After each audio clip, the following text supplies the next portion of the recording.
hearty warm welcome to you, my Kisima family, tuning in from all parts of our beautiful African continent. Let us embrace yet another opportunity for us to connect heart to heart on matters of leadership, especially in the context of the kingdom of God. And our guest today is once again Pastor Luthando Tofu, and I can foresee a rather long journey with him on this topic of kingdom leadership. Let me first allow you to greet, because I'm already excited, wanting to recap on what we spoke about last week. And I'm thinking, you're not going to have enough time to greet. You're not going to have time to greet at all. So, yes, can you greet the listeners, Mfundisi? Yes, let me also take the opportunity to bully the listeners at home. I'm equally excited for part 2 this week. So, yeah, I'm ready to go. Okay, amen. Right, once again, this is KisimaRadio, and we are an online radio that focuses, our mandate is mainly to facilitate the restoration of mankind back to God's original intent. So when you hear teachings that sound a bit strange, something that you probably not used to hear at your local church, I'm just talking about, those who are of a Christian faith. This is the opportunity for you to engage with us and ask questions and, share your opinion. And, if you don't agree with us or you agree with us, but let's interact, come, let's reason together. We're trying to find God's heart about us and his creation. And we can only do that through conversations and sincere conversations, honestly and openly. Right, Mfundisi? I'm excited. Last week, you highlighted so many things that challenged me. And, you spoke about leadership, or rather, the context of self-leadership. You spoke about formation, yomdu, and you said it begins internally. Leadership begins with self-leadership and formation. And as I'm thinking about this process of formation, and I'm like, some of us nyani are deformed. We are deformed ngenxa ye teachings esizfumeneyo kwi-foundation phase of our faith. There's a shape understanding yethu faith yethu, and nendlela esibona ngayo ubomi ngendlela ethile engeyiyo le uKristu ebe intende okanye ke mhlawumbe izwi lenkosi eli intende kubana sibe siformed ngalo ndlela. And you also highlighted enye into ibinomdla kakhulu, that when sifika kuKristu, God focuses on dealing with the container, leadership, dealing with the container, so that the content le is aligned to the container. And at times ke xa singakhange sizifumane ezi correct teachings apha kwi-foundation phase, ingxaki iba khona. You spoke about high performers with very low sense of identity. Xa kuthe kwabhudeka phaa kwesa stage se-formation, where you were referring to being versus doing. There are so many interesting points that you highlighted last week. Engase if bekukho ixesha zirevisitwe one by one and say, come, let's unpack this one. But we don't have a luxury of time. And today we are going to talk about upatu wetu oti, the attitude of leadership. Yes. Talk to us, Mfundisi. Well, we thank God that for every point of being deformed, there's a hope for being reformed. Amen. That's the grace of God on us. Wow. And so if we're willing to work on it, he's willing to change it. Wow. So we're grateful for that. So today we are looking at the attitude of leadership. And I think it builds on what we spoke about last week, because everything falls and rises with your attitude. Sure. Whether you are a leader or not, or whether you're in position or not. Okay. But how your attitude is very critical. And it's also largely formed by how you view the world. Sure.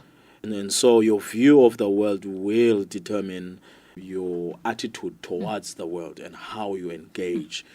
And so today I want us to first look at, we are going to journey with the story of Jesus. Okay. Once again, as we pick up from last week. Let me begin by saying, Uyesu did not come or lead within a vacuum. Okay. When esize emhlabeni, he came and he found that there were already religious leaders, there were already political leaders. He didn't come in a vacuum. Sure. He wasn't the first leader in that instance in Israel, as much as we can trace him back to him being older than Abraham and all that. Yes. But in this instant of him being born into a particular context, he was not the first leader. So there were leaders there. Okay. And so I want us to kind of talk through 6 points around his attitude towards leadership that was different from how the leaders that were there were using. And so my first point in saying Jesus did not come into a vacuum, I suppose I'm trying to acknowledge that the first thing that every leader has to acknowledge and come to terms with is that you're not the first leader. And you probably won't be the last leader. And so that becomes very important, because how then you treat and how then you engage leaders that have come before you is a matter of attitude. Whether you learn from their mistakes and their successes or you fail not to, that will determine your level of success. Because those who come before you probably also understand the context better than you. Even if they failed, but the understanding of the context and other matters that relate to the context in which you will be leading is very important. And so every leader has to acknowledge that as gifted as I am, as powerful as I am, and as self-confident as I am, there are leaders that have come before me. Sure. You keep on mentioning the context. Jesus was born in that context. He was not the first leader in that context. Yes. I see ukuthi context inendima idlalayo. Very critical. No, I thought you could just say, or maybe elaborate a bit further on the importance you understand the context or leader kuyo. How would that help me to be an effective leader? Because at times ndiyacinga ubana it's important ubana understand the context and leader kuyo apha so that ndikwazi uadjusta my leadership style mhlawumbi or ndikwazi uadjusta certain aspects of indlela endileader ngayo. You know, ndingathathi ngento ubana ndiqhela uleader ohlobo zibe contexts different. Yes. It is very important because as a leader, you, more than anything, there are two things you have to consistently become a student of. Okay. You have to become a student of your context, and you have to become a student of yourself. So those two things, is the kind of school that doesn't end, because then if you lose sight of the context in which you lead, then you become very irrelevant quite quickly. And if you lose sight of studying yourself, now in studying yourself, that I'm saying in relation to how you're maturing or how you're not maturing, what needs to change and what doesn't need to change, and all of those things, you constantly have to study yourself. If you don't do that, you will either overestimate yourself or underestimate yourself. Wow. So one way or another, you have to constantly become. Why? It's because the most consistent things in change are the context and yourself. So as a leader, you have to go with the move of change around your context is consistently changing. And you are also not stagnant. Of course. You are also changing. Of course. Whether for the better or for the worse, but you are changing. So you have to study yourself more than other people study you. And you have to study your context and not rely on other people to understand the context. That's why it's very important, or else you will miss the mark in the impact you need to make if you don't consistently study the context. And miss the momentum of... Yeah. That's why we have now, even in our churches, we have people who translate American ideas into South Africa, and they don't work. Why? It's not because they are not effective where they come from, but the context is different. Yes. And this is part of why we have a problem generally in Africa with the gospel, is that it was translated into Xhosa or whatever without getting into grips with the context. So we have an imported gospel rather than a generic organic gospel. Okay. And Koshoba is our Pileyo, but in a mini ayo, because we need to talk Yeah, it about does. it. It We does. definitely need to talk about it. Hashtag ITL. All right. So that was the first point. We attitude yes towards leadership. I am not the first nor the last leader. You're not the first and you're not the last. Sure. So it's very important for you to ask yourself, what are the lessons that I need to learn from those who've come before me? Okay. Acknowledging them. And also those who've succeeded before you, acknowledging them and giving them the honor. Yes, absolutely. Because in doing so, you're honoring yourself. Wow. I had a very interesting conversation where we're talking about the body as a collective of memory. Okay. The body, even my DNA, is composed of memory of my ancestors.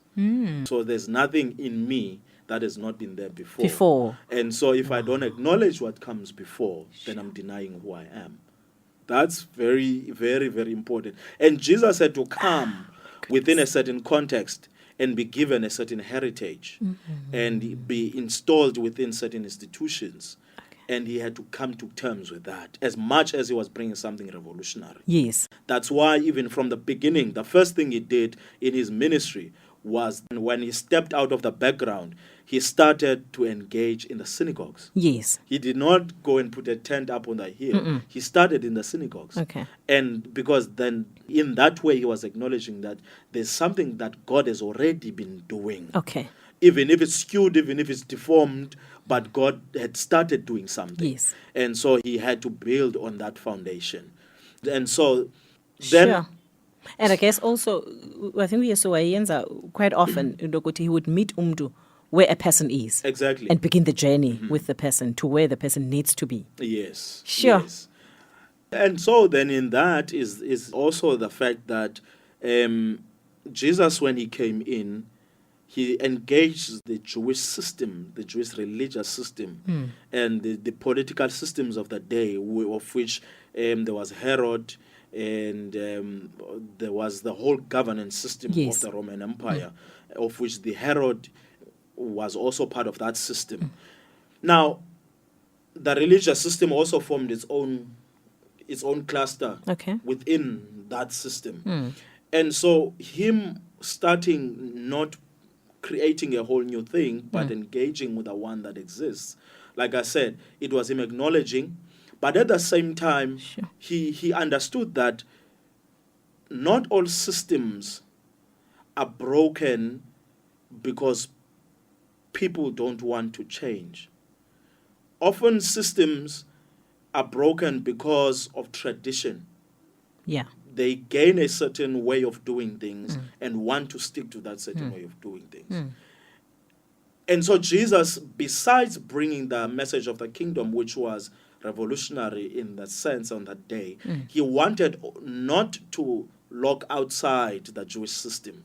He wanted to bring them into a new understanding. In other words, he wanted to bring them into a reformation of some sort. And so in order for him to do that, he had to engage then the synagogues.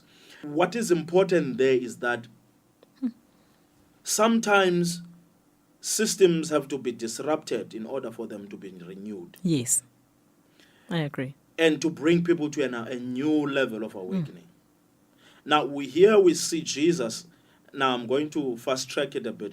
Now, here we see Jesus being born. And the first thing that happens as he is born is that the whole city is disturbed at his presence. So in other words, his mere presence was disruptive to the system. Wow. Rather than being suppressive of the system as the Pharisees were. So the Pharisees mastered the system to such an extent that they could use the system to oppress and suppress people. Yes. But Jesus' presence was not suppressive, it was disruptive. Now there's a difference between being disruptive and being suppressive. Now, his disruption was to reform the system. The Pharisees were using the system to suppress. Yes. Do you understand? Yeah, you understand those two? Now I get it, yeah. That's very important because it also speaks of the attitude. In other words, if the system sticks around long enough, people learn to ride the system in such that it benefits them in certain ways. Absolutely. Instead of coming along And it doesn't righting the system, Jesus comes and disrupts the system in order to effect change. Power system, it's not about a person or in charge at the time. You can change them, chop and change them, for as long as the system is there. Yeah. It will, if it disadvantages people, it will continue to do that. If it suppresses people, it will continue to do that. For as long as the system is still ngola hlobo. It's not about the person in charge. So, yes, okay. My goodness. So his mere presence was disrupted. In actual fact, he disrupted the system in order to effect change with his presence. Now, when we were talking about last week, when we were talking about self-leadership, we were talking about the embodiment of leadership, not the function, not you enforcing a certain way of doing things, but the embodiment. So the fact that he was present on earth was in itself disruptive. His being. Is that what you were talking about? His birth was disruptive. Yes. And everything around him was disruptive to the system. To the system, okay. And so his attitude of leadership from there forth was not shaped by the system. All right. Because his very presence was disruptive to the system. Why is that important? It's important because whenever you attempt to change something, it's very seldom that you can change it from within without a form of disruption to the process. You have to effect some form of disruption to the process. And it's not like everyone is going to like you. Okay, thank you for that statement or that comment, because that was going to be my next question, Eti. I'm listening to you. I'm listening to the disruption that Jesus' birth brought forth and attitude yakhe leadership moving forward. Ukuthi ke ngoku ibingasubmit to a system ebikhona elo xesha. But now I'm looking at our time, because now I want to bring kanye le point ngoku kwixesha esiphila kulo ukuthi mfundisi wami, ukuthi nathi as the church sine system esi-operate ngayo. Andizuthi injani, but ke kune system. So I'm interested ke ngoku ukujonga ubana ingaba mhlawumbi, I'm not sure if it's a question actually, okanye it's just a comment ukuthi I wonder how would it make other leaders feel, including umfundisi apha phambi kwam, if you could experience individuals feeling ukuthi no, individuals is about courageous enough to say, but no, this system is frustrating us. This system is actually not godly. This system isenza singakwazi ukufunctiona ngendlela esicinga into bana we could experience Christ and sim experience futhi nathi simveze simkhile ngalendlela understanda ngayo, indlela esirelate ngayo naye. Dinento ethi ke ngoku ingathi ningafeel uncomfortable nina befundisi if there could be individuals ezithi, but let's change indlela esenza ngayo i-church. It's frustrating us. It's not growing us in our faith. It's not making us sizifumane in God ukuthi singobani kahle kahle. It's not making us to take the historical God simenza phile nathi kwixesha lethu. It's just, I'm not sure if I should phrase it as a question or a comment, but dimamele londo, and I'm reflecting on indlela kwenzeka ngayo. And it's very important to have such individuals who are able to do that. Okay. Because for me, my belief is that what will save this generation is young people and the generation that is willing to ask the hard questions. Wow.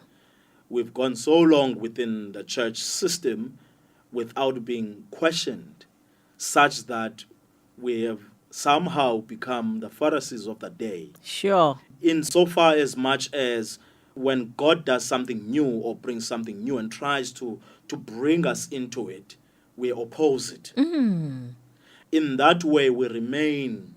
We oppose it. Why are we opposing it? In our change is not something that's easy. Okay. Change is difficult. Okay. And it has been difficult for ages. Even when Jesus came, these guys were like, we know what we're doing. We've received from Moses and everyone else that has come before us. Don't come here and tell us that what we're doing. It's been working for us for thousands of years. Now, who are you to come and say it's no longer working? But God was already birthing something at that moment. The attitude of Jesus, though, is also very important there, because he did not come assuming that now I'm here to save all of you. He knew that within himself, but he worked on relationships prior to him being known as the Messiah, though he was. So him going to the synagogue and engaging leaders, even from the young age of 12, him engaging leaders and reflecting on script, he was coming into a system to save it. In other words, Jesus did not speak badly of the current leaders. He did not shame them. He did not demean them. He did not do all of those things just to be right. Okay. Just to be seen as correct. Okay.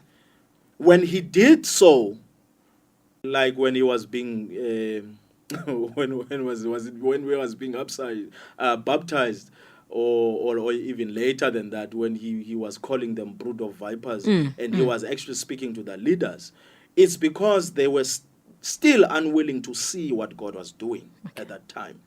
But what I'm getting at is that his point of engagement when he first came was the very same system he was attempting to change. He wanted to engage it so that it can encounter some form of change. And his very presence was disturbing to them because they recognized something of God in him, but couldn't make sense of what it is. So instead of embracing him, they pushed him away. And so in that way, it gave him the leniency to evolve and become what he needed to be. Because had he been swallowed by the system, by the system, we would not be where we are now. Definitely. So what I'm trying to get at is that Jesus was disruptive, but he was not suppressive. He did not suppress anyone. Yes. He was unliked by those who were in leadership, but he did not stop continuing to try and engage them. Even though he was angry at them at times. I need to highlight that. He was angry at them at times. And at the moments of his anger, he was not reflecting Jesus, the Son of Man. He was reflecting Jesus, the Son of God. In other words, all the authority. He was emphasizing his authority, that I'm doing something new, but you are not listening.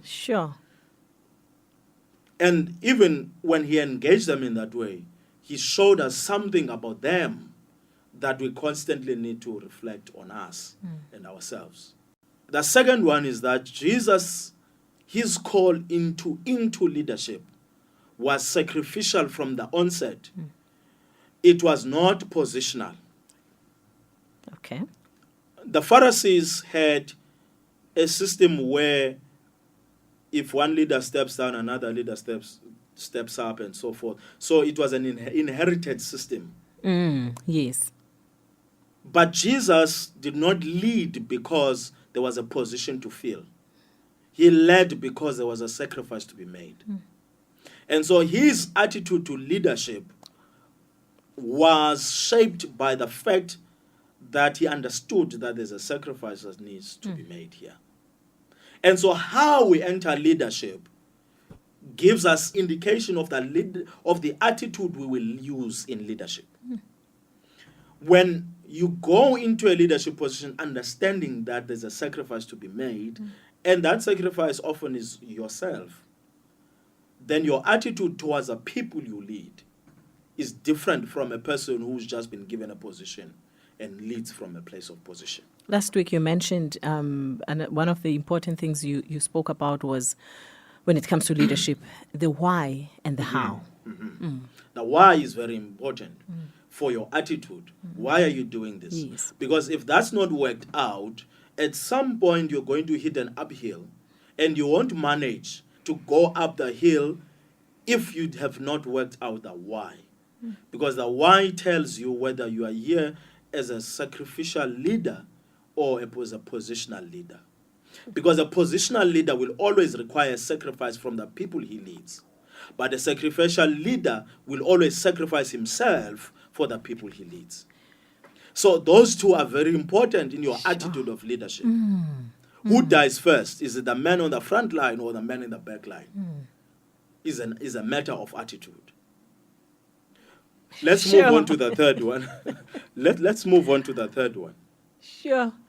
Okay. So, to wrap up the second one, then Jesus, his sense of leadership came from a conviction of purpose rather than an occupation. I'm just wrapping up the second All one. right. He saw his leadership tied to the purpose yes. in which he came here for. For. And so it's very important whether you are leading in the secular or whether you're leading in the religious or whatever. It's very important for you to understand primarily your purpose. And that's why even when you're wanting to start a business people will tell you that choose something you're passionate about. Yeah. In other words, that passion will translate into purpose. Yes. Choose something that you feel you are designed for. Yes. And so Jesus did that. That was his point of entry into leadership. Third, Jesus located himself in the most humble stance. But the Pharisees always sought the power. Uyesu, his starting point sakhe, ibisestalin samahash, being born by a young girl accused of getting pregnant before marriage, and all of those things. He chose the worst place you can begin in. He chose the smelliest place to begin in. Yet this is a man who's here to lead the whole world. Point of contact, his first point of contact, is a point of controversy. It's not a point of power. The Jews expected him to come from a position of power. Yes. But he came from a position of humility. That is a very critical aspect of leadership, particularly in the kingdom. Sure. In that how you stance yourself, how you position yourself, must be a position of humility instead of power. Because Jesus did not change the world by attaining power. He changed the world by serving others. So, dinomdla ke ngoku yabona uthetha ngento ba uYesu led. He located himself in the most rather humble stance versus Pharisees that sought power. So ndijonga ke ngoku once again reflector kwixesha lethu ngoku kwigeneration yethu ebandleni, and ndizama understand ke ngoku the humility kaKristu, how does it get interpreted by our leaders today?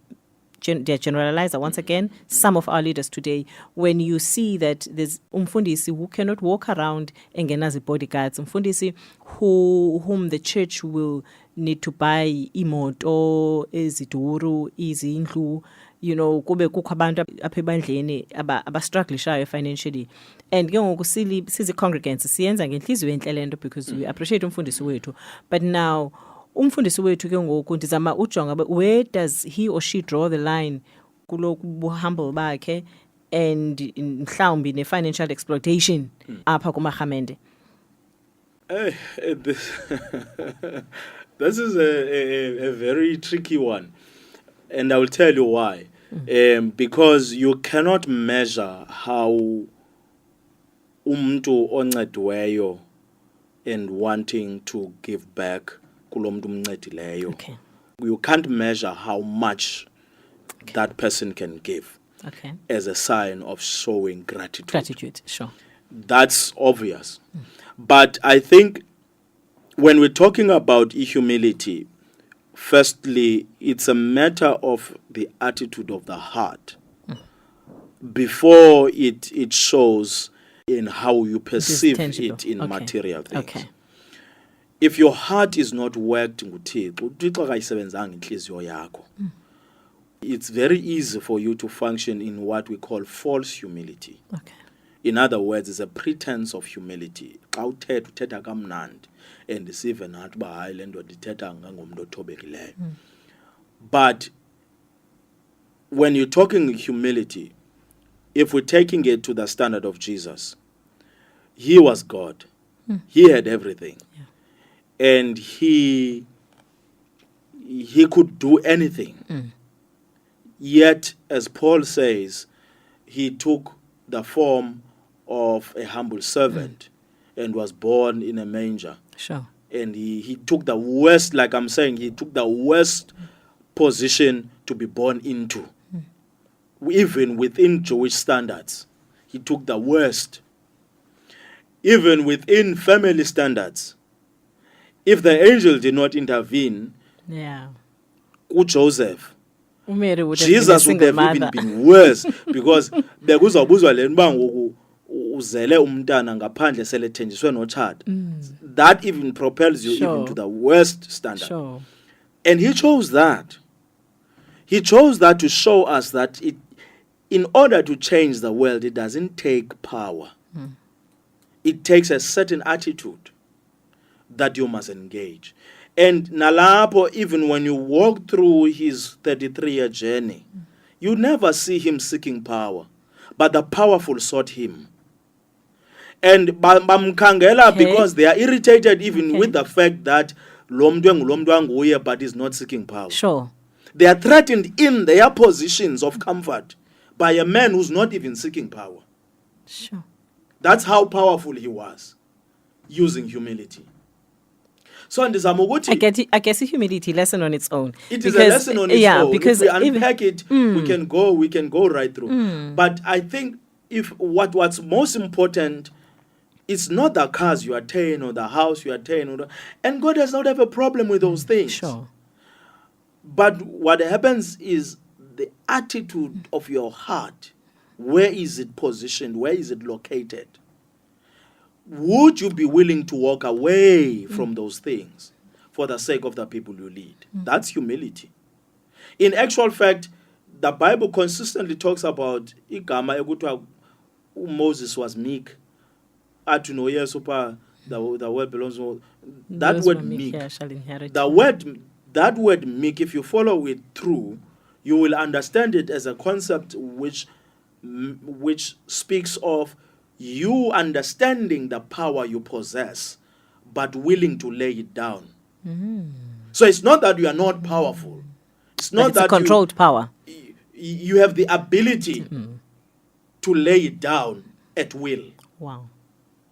You understand what I mean? So Moses, when the Bible talks about him being meek, he led over 2 million people. He had a huge congregation. Yet the power he possessed, he could have made himself a very wealthy man and die wealthy.